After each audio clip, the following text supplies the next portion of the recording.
Shalom,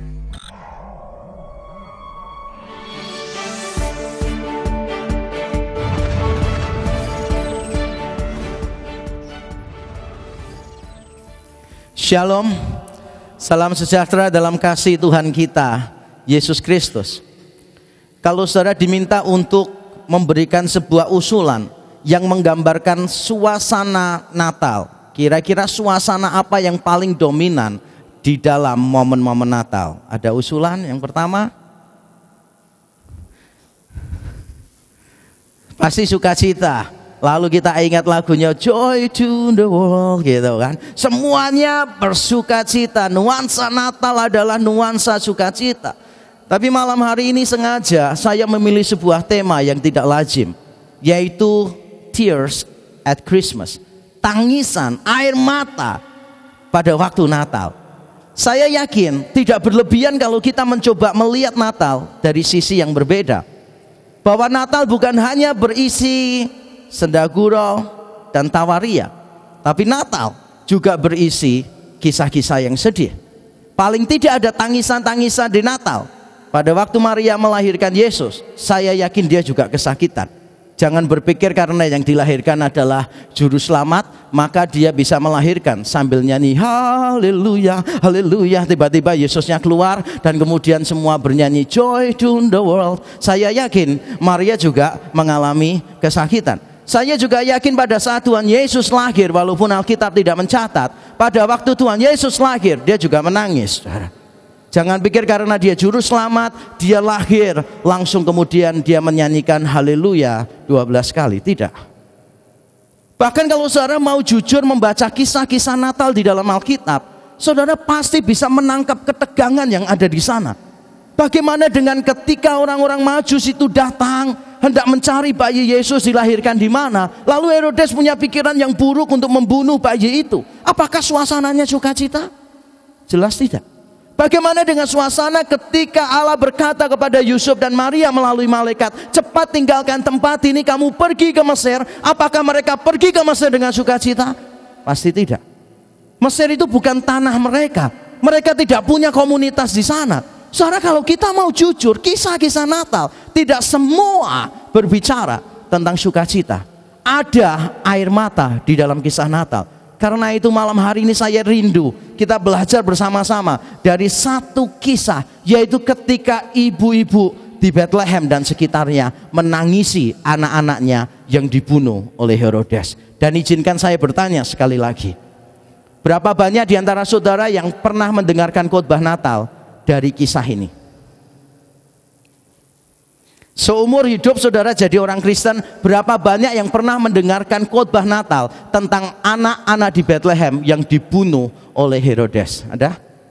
Ya, sekitar 200 orang mengangkat tangan. Terima kasih.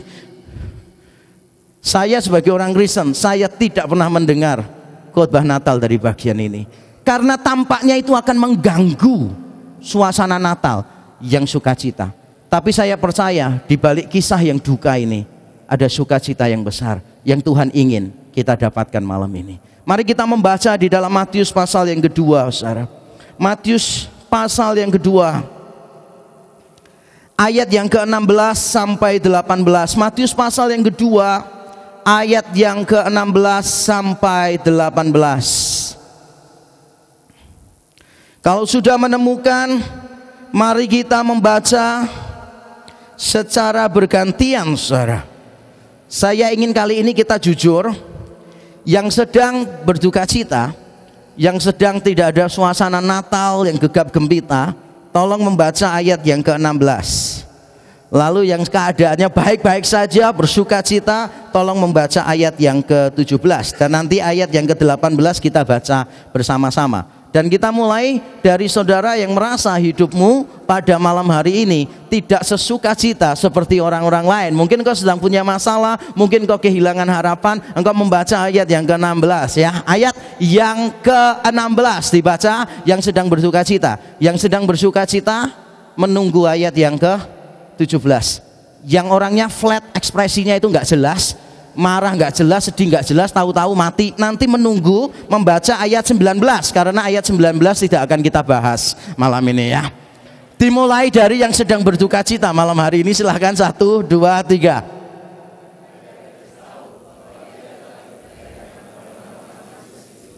Ya, sangat marah. Lalu ia menyuruh membunuh semua anak di Bethlehem dan sekitarnya, yaitu anak-anak yang berumur 2 tahun ke bawah, sesuai dengan waktu yang dapat diketahuinya dari orang-orang Majus itu yang sedang bersuka cita. Dengan demikian genaplah firman yang disampaikan oleh Nabi Yeremia. Rasanya nggak salah ya pilih tema ini ya. Lebih banyak yang sedang berduka cita daripada yang bersuka cita ya. Makanya wajahnya dari tadi flat semua. Ayat 18 baca sama-sama saudara. Terdengarlah suara di Rama, tangis dan ratap yang amat sedih. Rakel menangisi anak-anaknya dan ia tidak mau dihibur sebab mereka tidak ada lagi. Sebuah cerita yang terkenal sekali. Ini adalah cerita yang akrab di telinga kita, tapi saya yakin this is not a lovely story untuk banyak di antara kita. Pada waktu itu Herodes tahu kalau ia sedang diperdaya oleh orang-orang Majus. Dari mana dia tahu? Karena jarak antara Yerusalem ke Bethlehem itu tidak jauh, itu cuma 6 miles saja. 6 miles kalau ditempuh pakai onta, naik onta itu paling 1 hari.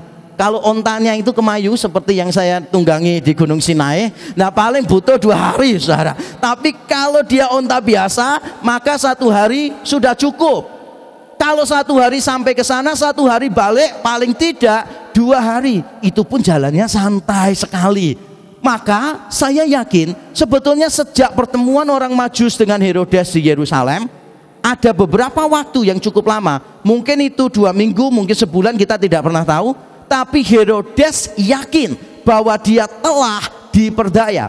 Lalu Alkitab mengatakan Herodes sangat marah. Bahasa Indonesia terjemahannya bagus sekali. Karena memang di dalam bahasa Yunani Herodes itu bukan cuma marah, tapi benar-benar muarah gitu loh saudara. Kalau kita boleh gambarkan, dia itu murka luar biasa. Dia sangat marah, lalu dia memerintahkan semua bayi yang berumur 2 tahun ke bawah, yang laki-laki, dibunuh semua di daerah Bethlehem dan sekitarnya. Mengapa 2 tahun? Itu memberitahu kita sesuatu yang penting, yaitu pada waktu orang-orang Majus datang menemui bayi Yesus, Yesusnya itu sudah berumur 1 tahun lebih.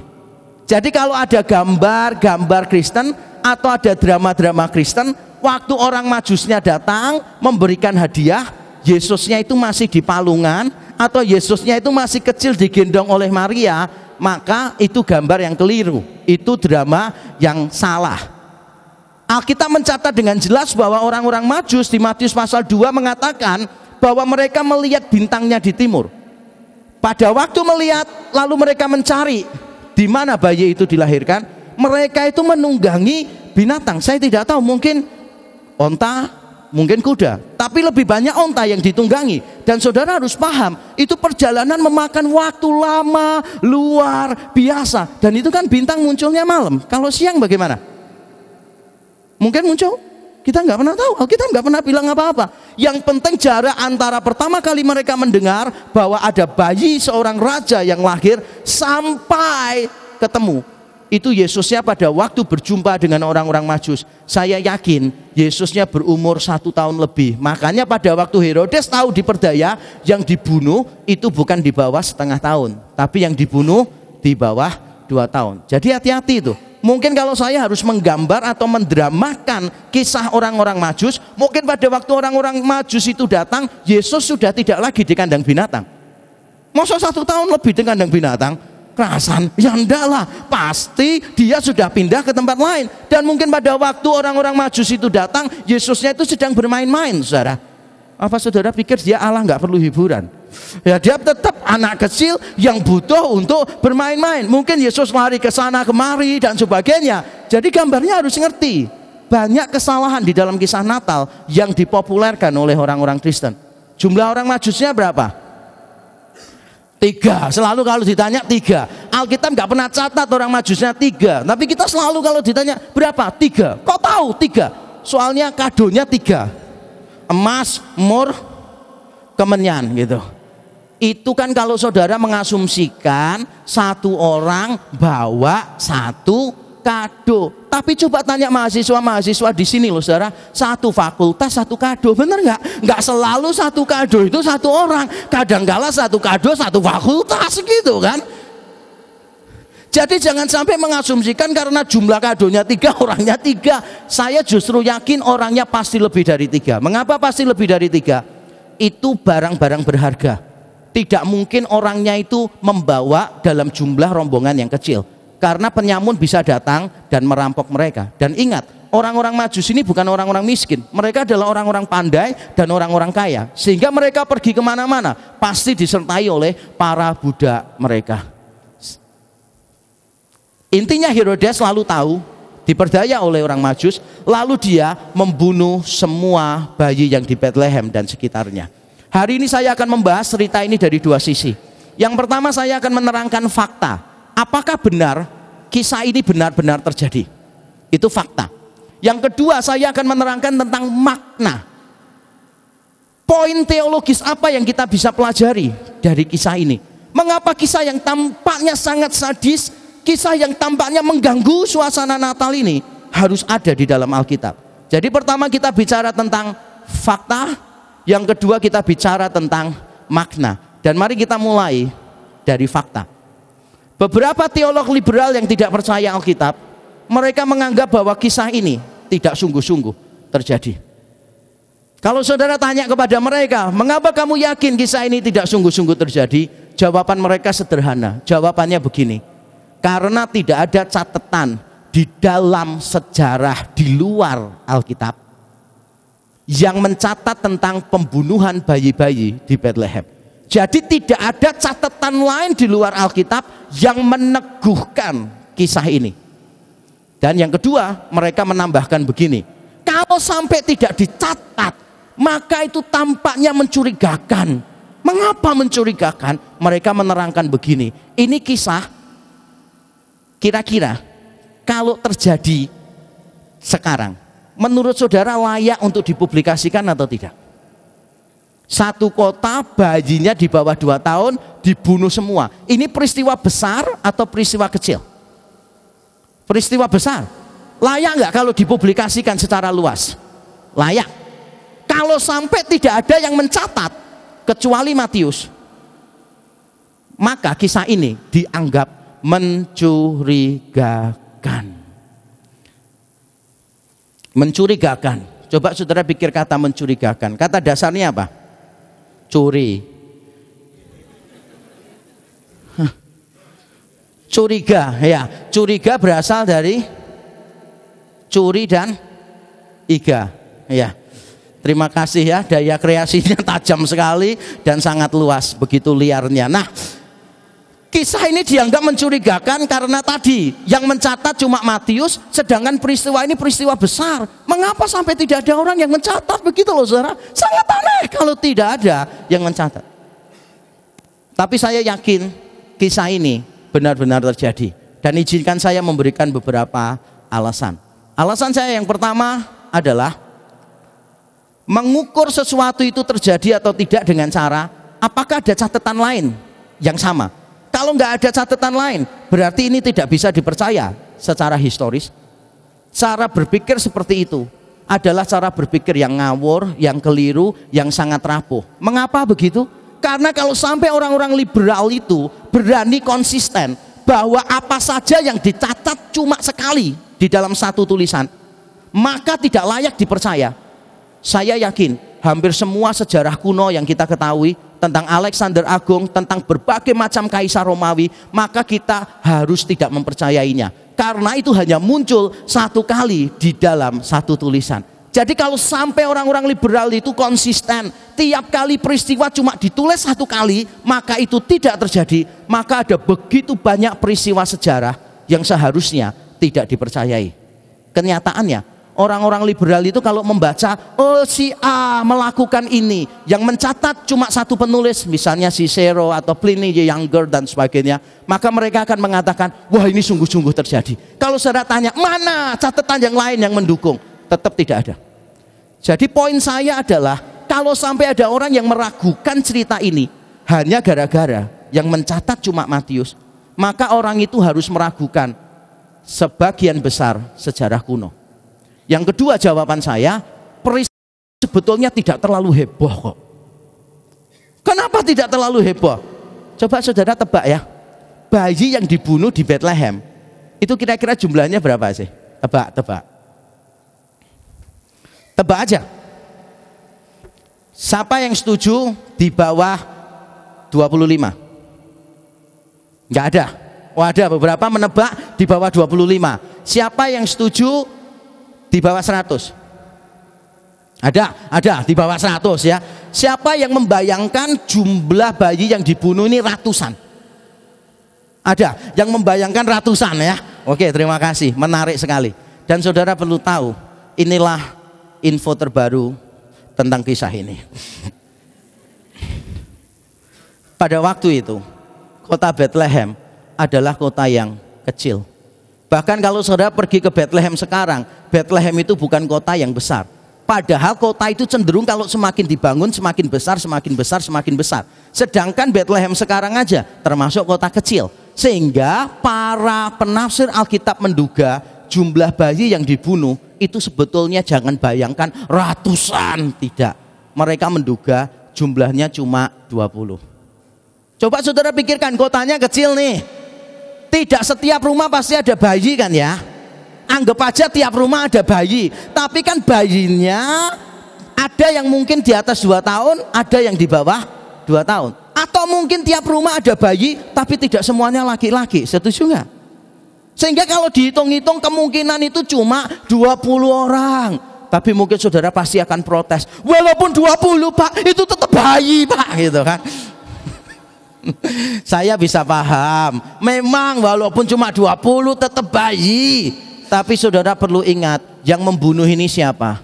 Yang membunuh ini Herodes. Dan kalau saudara belajar tentang Herodes, ini benar-benar terjadi kalau ini. Karena yang mencatat dari tradisi Yahudi ada Yosefus, dari tradisi Romawi kuno itu ada banyak penulis yang menggambarkan kekejaman Herodes. Dan saya beritahu beberapa contoh kekejaman Herodes. Herodes itu telah membunuh istrinya.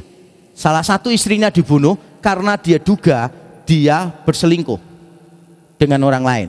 Lalu dia membunuh 3 anaknya sendiri.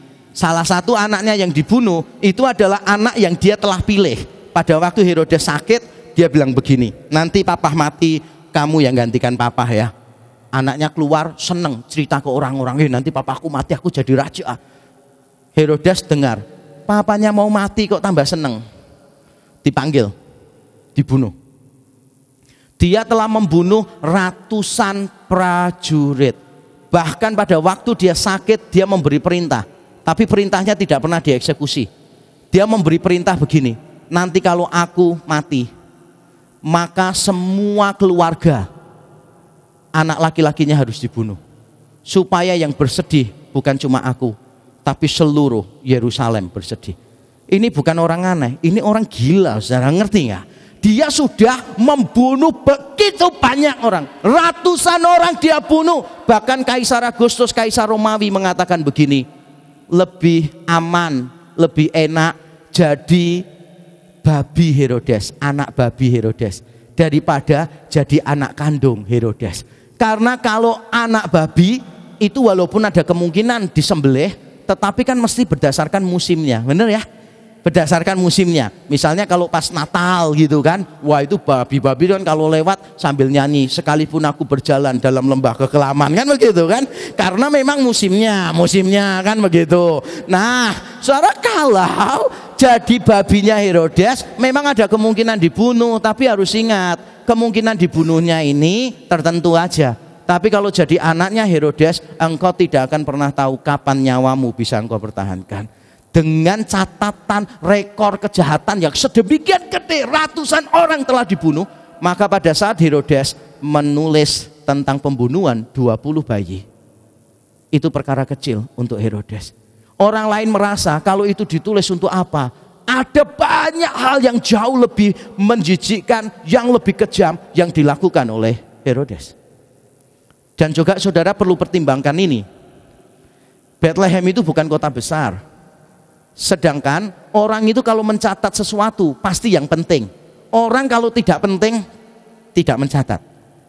Contoh ya, kalau saudara ini hidup pada zaman kuno, pusat kebudayaan itu ada di Roma. Segala sesuatu yang ada di Roma, orang penting di Roma layak untuk dicatat. Tapi Bethlehem itu terletak jauh dari Roma. Jadi kalau Roma di sini, Bethlehem itu cuma di sini, saudara. Tidak terlalu penting. Nah, bukan cuma tidak terlalu penting, tetapi memang kerajaan Israel, atau lebih tepatnya negara Israel dalam jajahan Romawi, itu sebetulnya dianggap sebagai negara yang tukang memberontak, negara yang reputasinya tidak terlalu bagus di mata orang-orang Romawi kuno. Sehingga apa yang terjadi di sana tidak selalu perlu untuk dicatat karena tidak penting, begitu loh saudara. Cuma sekarang ini kan kita kesulitan membedakan penting dan tidak penting karena kita hidup di dalam zaman yang tampaknya segala sesuatu penting. Misalnya baru mandi foto, terus diunggah gitu kan.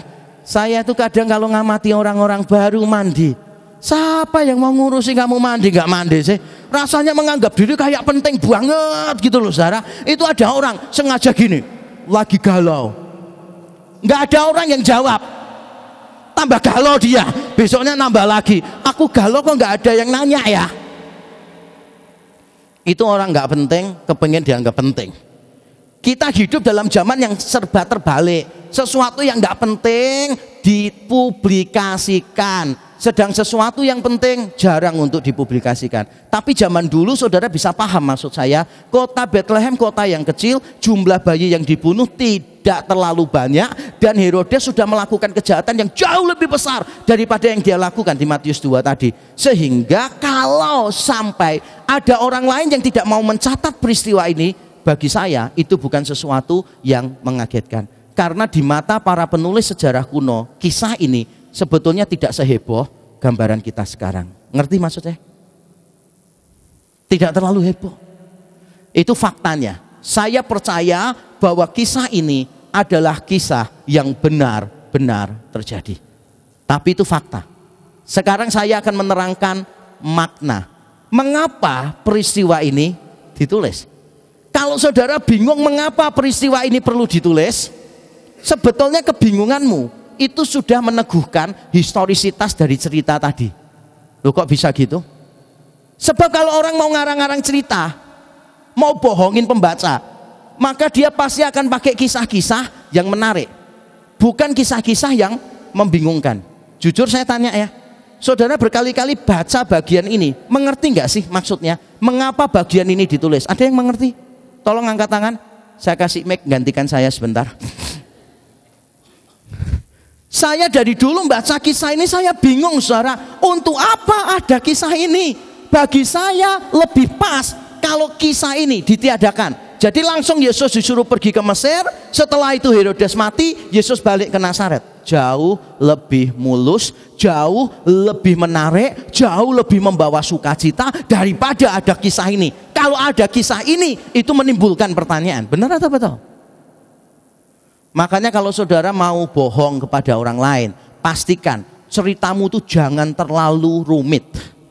Sebab kalau ceritanya terlalu rumit, maka ada banyak celah orang itu bisa mengetahui saudara bohong atau saudara tidak bohong.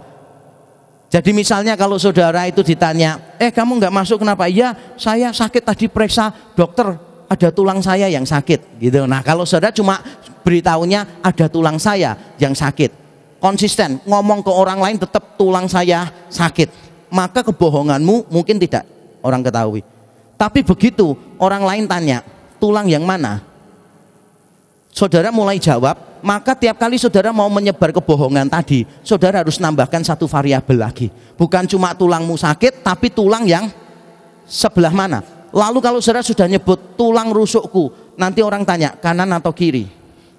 Begitu saudara sudah nambahkan yang sebelah kanan, nanti saudara tiap kali mau bohong harus selalu ingat itu, yang sakit tulang, tulangnya rusuk sebelah kanan. Nanti kalau ditanya yang nomor berapa dari bawah, saudara tiap kali mau bohong harus nambahin gitu terus. Dan bohong secara rumit, itu rumitnya setengah mati. Ngerti nggak?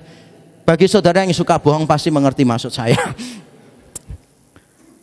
Cerita ini membingungkan, jelas membingungkan. Tapi saya ingin kita mempelajari makna di balik kisah ini. Mengapa kisah ini ditulis? Yang pertama, saudara, yang pertama, di tengah situasi yang buruk, Allah itu tetap berdaulat atas kita. Poin pertama yang kita pelajari dari kisah ini adalah Tuhan berdaulat atas segala situasi yang buruk. Mari kita membaca ayat 16, saudara.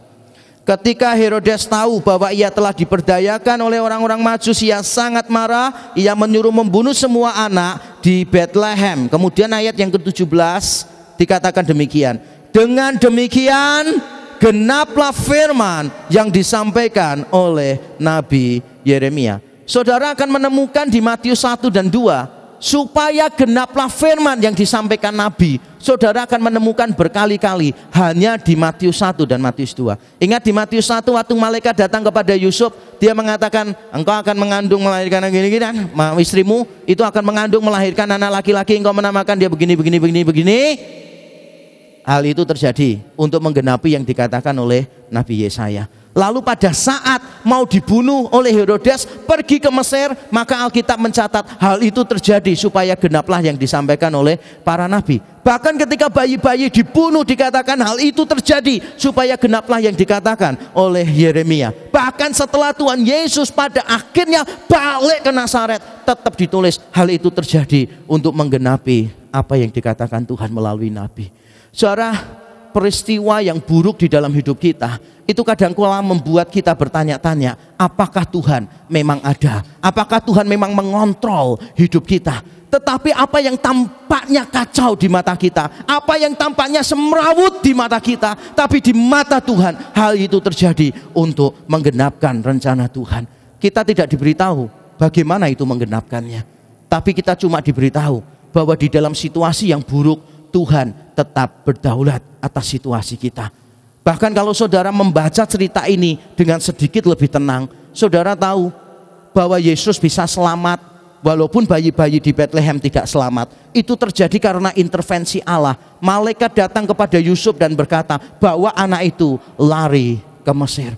Saudara, di tengah situasi seburuk apapun di dalam hidupmu, percayalah bahwa ada rencana Tuhan yang indah bagi kita. Dia tidak pernah melepaskan kontrolnya atas hidup kita. Saudara, kalau saudara melihat ada banyak karya yang luar biasa. Saudara, kalau saudara melihat karya seni, sekarang ini kan saudara bisa membedakan. Kalau baju batik misalnya ya, yang digambar sendiri dengan pakai mesin, mahal mana? Ya, mahal yang gambar sendiri, karena itu lebih rumit gambarnya, saudara. Ada batik yang batik tulis gambar sendiri yang murah, yaitu kalau kita dibelikan orang lain. Tapi kalau kita bayar sendiri, yang lebih mahal itu adalah yang langsung pakai tangan. Kalau dulu saudara orang memahat sesuatu, mau bikin apa, patung dari kayu, wah itu orangnya harus memahat. Saya berjumpa dengan seorang yang bekerja di desain interior. Dia bilang begini, mau apapun sekarang ini bisa. Jadi kalau saudara mau bikinkan dong patung kuda dari kayu, maka saudara hanya perlu menunjukkan fotonya saja. Lalu ada kayu yang besar gitu, dimasukkan salah satu tempat, lalu mesinnya itu akan mencetak pakai laser. Selesai langsung patungnya jadi. Bagus enggak?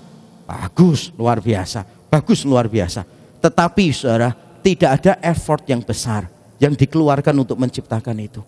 Yang lebih hebat adalah sesuatu yang dihasilkan dengan susah payah. Sesuatu yang dihasilkan dengan susah payah itu nilainya lebih bermakna. Kalau saudara masih belum paham, coba saya tanya ya.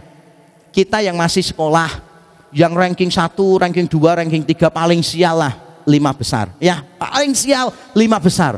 Pada waktu saudara lihat hasil pengumuman, ternyata lulus. Kalau saudara harus mengukur sukacitamu 0 sampai 100, nilai sukacitamu berapa? Saya jujur ya, tiap kali pengumuman kelulusan saya sangat jarang melihat. Karena saya sudah pasti yakin saya pasti lulus. Saya hampir nggak pernah melihat. Karena kalau saya sampai nggak lulus, itu pasti akan jadi berita nasional. Saya tidak pernah mengecek saya lulus atau enggak, selalu lulus lah gitu. Jadi pada waktu di pengumuman lulus, saya seneng, tapi biasa aja. Saudara tahu orang yang kalau lihat pengumuman tahu lulus lompatnya sampai 70 cm, sampai teriaknya kenceng, gitu. Yang pinter atau yang enggak pinter? Maaf ya, memaksa saudara untuk mengingat masa lalu saudara di sekolahan. Tapi saudara tahu maksud saya, orang yang paling bersukacita itu bukan orang yang pintar. Yang paling bersukacita adalah orang yang tidak pintar. Mengapa? Karena untuk lulus dia itu bekerja mati-matian. Untuk lulus dia itu sudah melakukan banyak hal yang tidak enak untuk memastikan bahwa dia itu bisa lulus. Saudara, hal-hal yang indah seringkali tidak muncul dari proses yang mudah. Hal-hal yang indah mungkin muncul dari proses yang sulit. Tapi percayalah bahwa Tuhan itu berdaulat atas segala sesuatu di dalam hidup kita. Ibarat seorang pelukis yang handal, saudara bisa coret-coret kanvasnya sesuka saudara. Tapi sebagai seorang pelukis yang hebat, dia pasti akan membuat sebuah lukisan yang indah dari coretanmu yang kacau balau.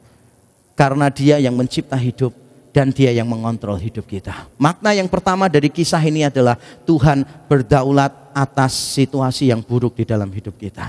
Segala sesuatu terjadi menggenapkan firman-Nya. Yang kedua, saudara, makna yang kita pelajari dari bagian ini adalah Tuhan menyediakan pengharapan bagi yang bersusah hati. Mari kita membaca kutipan yang diambil di sana. Di dalam ayat yang ke-18 dikatakan, saya baca dari 17. Dengan demikian genaplah firman yang disampaikan oleh Nabi Yeremia. Ini diambil dari Yeremia 31 ayat 15, tidak usah dibaca. Yeremia 31 ayat 15 bunyinya begini. Terdengarlah suara di Rama, tangis dan ratap yang amat sedih. Rakel menangisi anak-anaknya dan ia tidak mau dihibur sebab mereka tidak ada lagi. Yeremia 31 ayat 15. Dan saya perlu menerangkan sedikit ayat ini dari perspektif perjanjian lama. Saudara tahu siapa Rahel itu? Rahel itu istri favorit saya, Yakub. Yakub punya dua istri, satu namanya Lea, satu Rahel. Tapi dari dulu Yakub tuh cinta mati sama Rahel, saudara. Jadi kerja 7 tahun itu untuk dapatkan Rahel. Pada waktu ditipu oleh Laban, waktu nikah dia buka cadarnya, waduh, ternyata dikasih kawinnya, yaitu cece-nya yang kurang begitu cantik begitu kan. Jadi ketika lihat ditipu gitu, Yakub lalu belajar dari kesalahan. Dia mengajarkan kepada keturunannya, tiap kali kamu menikah pastikan cadarnya transparan, jangan dari kain jin atau korden, karena kamu tidak pernah tahu siapa yang ada di balik kain itu.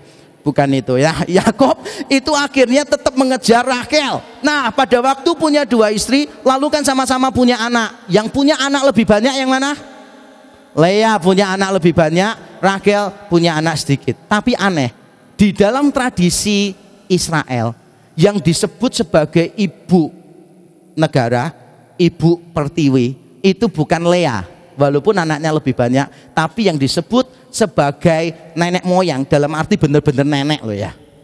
Kalau Yakub kan nenek moyang tapi kakek kan gitu. Yang benar-benar nenek moyang Israel itu adalah Rahel. Nah, cerita di Yeremia 31, Rahel itu kan sudah mati tuh, sudah mati. Dan menurut tradisi, Rahel itu dikuburkan di daerah sekitar Bethlehem. Ada orang yang menebak itu benar-benar di Rama. Nah, saya tidak yakin yang mana yang benar, tapi intinya tradisinya itu mengaitkan dengan daerah Bethlehem.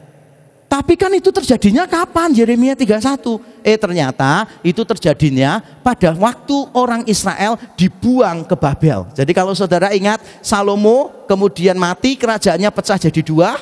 Kerajaan yang selatan itu akhirnya dikalahkan oleh Babel, dan kerajaan selatan ini, kerajaan Yehuda, akhirnya dibuang ke Babel. Nah, pada waktu mereka pergi ke Babel ditawan, mereka itu dipercaya secara tradisi melewati daerah Bethlehem, sehingga digambarkan garis bawahi ya, digambarkan seolah-olah Rahel yang dikuburkan di dekat Bethlehem, yaitu di kota Rama, ketika melihat rombongan Israel dibuang ke Babel, Rahel itu menangis karena Rahel kehilangan anak-anaknya. Ngerti maksud saya? Tapi yang menarik bukan di situ. Karena Yohanes 31 itu bukan berakhir dengan ayat 15. Bukan berakhir dengan Rakel menangisi anak-anaknya yang sedang pergi dibuang ke Babel. Bukan itu. Tapi Yeremia 31 itu berakhir dengan satu kalimat yang luar biasa. Aku akan mengadakan perjanjian yang baru dengan umatku. Aku akan memberikan hukum Taurat yang baru, yang tertulis di dalam hati mereka. Hukum Taurat yang bukan tertulis di batu, tapi di dalam hati mereka. Mereka akan menjadi umatku. Aku akan menjadi Allah mereka. Aku akan memulihkan keadaan mereka. Ada pengharapan di Yeremia 31. Memang di tengahnya ada tangisan Rahel. Memang ada kedukaan di Rama. Tapi kalau saudara membaca Yeremia 31 seterusnya, saudara menemukan ada pemulihan, ada pengharapan yang Tuhan sediakan bagi orang-orang Yehuda. Dan itu Tuhan sudah kerjakan. Pada saat mereka di Babel, setelah 70 tahun, Tuhan kembalikan mereka ke tanah perjanjian. Sebagaimana Tuhan dulu memberi harapan di tengah kedukaan pembuangan ke Babel, Tuhan yang sama juga mengizinkan terjadi kedukaan di Bethlehem waktu Yesus lahir. Tapi itu memberi kita sebuah pesan yang penting. Ada pengharapan di ujung jalan yang Tuhan sediakan bagi kita. Amin. Ada kedukaan, ya ada kedukaan. Alkitab tidak pernah bohong. Alkitab tidak pernah mengatakan kalau ikut Yesus tidak ada masalah. Kalau ikut Yesus saudara hidupnya akan tenang-tenang saja. Alkitab jujur, Alkitab tidak pernah memberi janji seperti itu. Tapi yang selalu dijanjikan Alkitab adalah walaupun engkau sedang menderita, walaupun engkau sedang berkabung saat ini, selalu lihat ke depan, ada pengharapan yang Tuhan sediakan bagi kita. Yeremia 31 tidak berakhir di ayat 15, tapi berakhir dengan ayat-ayat selanjutnya yang berbicara tentang pemulihan. Itu makna yang kedua. Bukan cuma Tuhan berdaulat atas situasi kita yang buruk, tetapi juga Tuhan menyediakan pengharapan bagi kita yang berduka. Dan yang terakhir, poin yang ketiga. Beberapa orang tanya saya, kalau khotbah kok biasanya poinnya 3? Saya jawab sesuai nama saya, Yakob Tri Handoko. Supaya saudara gampang ingatnya. Memang kalau khotbah paling gampang itu 3 aja. Paling gampang diingat 3. Nah, poin saya yang ketiga, yang terakhir, bukan cuma Tuhan berdaulat atas situasi yang buruk, bukan cuma Tuhan menyediakan pengharapan bagi kita yang berduka, tetapi yang ketiga, Tuhan mengerjakan kebaikan yang lebih besar melalui penderitaan kita. Tuhan mengerjakan kebaikan yang lebih besar melalui penderitaan kita. Saudara, penderitaan itu sulit untuk diterangkan, apalagi sulit untuk diterima. Semakin susah untuk diterima, semakin susah untuk dirangkuh dengan kerelaan hati. Karena penderitaan tidak ada yang menyenangkan. Tetapi saudara perlu membandingkan penderitaan itu dengan apa. Pada saat saudara mengatakan aku ini menderita, engkau bandingkan dengan apa sebetulnya? Bagaimana engkau membandingkan penderitaanmu? Itu akan menentukan pemahamanmu tentang seberapa engkau menderita. Kalau saudara pernah belajar bela diri, pasti saudara tahu apa maksud saya. Semua orang yang bela diri itu pasti disiksa dalam tanda kutip. Kalau engkau ikut judo, engkau dalam 1 tahun pertama pasti akan dibanting-banting terus, saudara. Kalau engkau ikut kungfu, engkau pasti setahun pertama cuma kuda-kuda disepain terus, ditendangin terus sampai engkau benar-benar kuat. Kalau engkau ikut taekwondo, itu pasti tulang keringmu dipukulin pakai besi terus digaris gini terus gitu. Susah nggak? Susah. Sakit nggak? Sakit. Apakah orang yang melakukannya gila? Tidak. Karena ada kebaikan yang lebih besar yang mau dicapai melalui proses itu. Kalau engkau belajar, ini banyak mahasiswa di sini, banyak yang masih SMA juga. Engkau belajar terus, baca buku sampai malam gitu. Siapa di sini yang suka belajar? Jujur. Siapa di sini yang suka belajar? Jadi kalau nggak ada ulangan itu nggak seneng dia. Kalau nggak ada ulangan itu rasanya nggak enak gitu loh, saudara. Jadi kalau ada ujian gitu selalu tanyanya gini, nggak bisa ngulang ya ujiannya gitu. Karena selalu remedi dia. Nah, bukan ulangan ujian, tapi ujiannya diulang gitu, saudara. Nah, saya yakin tidak ada orang yang suka belajar. Nggak ada orang yang suka belajar. Kecuali kalau kita ini sudah serius dengan hidup kita, baru kita suka belajar. Saya baca buku, saya suka baca buku. Tapi jujur dulu saya SD, SMP, SMA saya paling males belajar. Saya kalau ke sekolah nggak pernah bawa buku, sungguh nggak pernah bawa buku. Saya ke sekolah cuma bawa seragam, badan saya tok begini. Nanti tiap kali duduk saya selalu duduk dekat dengan teman-teman saya perempuan, karena mereka pasti membawa segala sesuatu yang diperlukan. Saya bersyukur, makanya ketika Tuhan berkata kepada Adam, tidak baik laki-laki seorang diri saja. Saya mengimani itu dengan sungguh-sungguh, saudara. Saya nggak bisa belajar, nggak bisa sukses tanpa perempuan-perempuan di kelas saya. Karena pinjem bolpen, minta kertas dan sebagainya, selalu perempuan yang dijadikan korban. Nah, perempuan bersyukurlah ya. Makanya dikatakan tidak ada laki-laki yang hebat tanpa perempuan yang bisa dibodohi. Nah,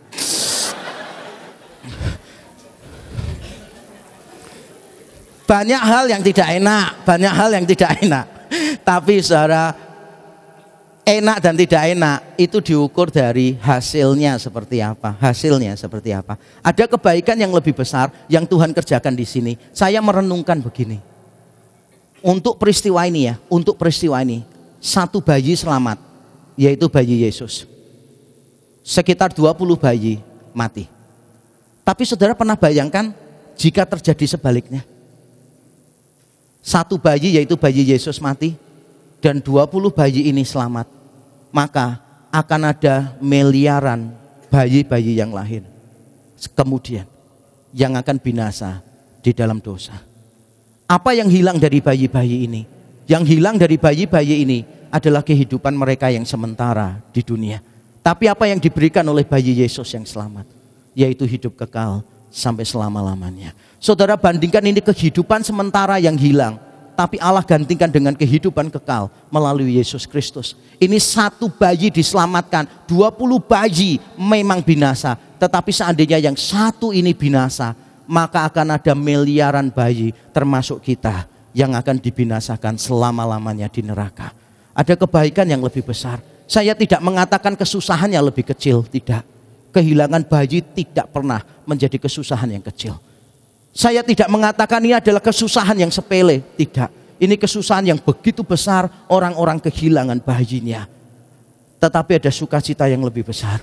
Ada kebaikan yang lebih besar yang Tuhan munculkan melalui peristiwa itu.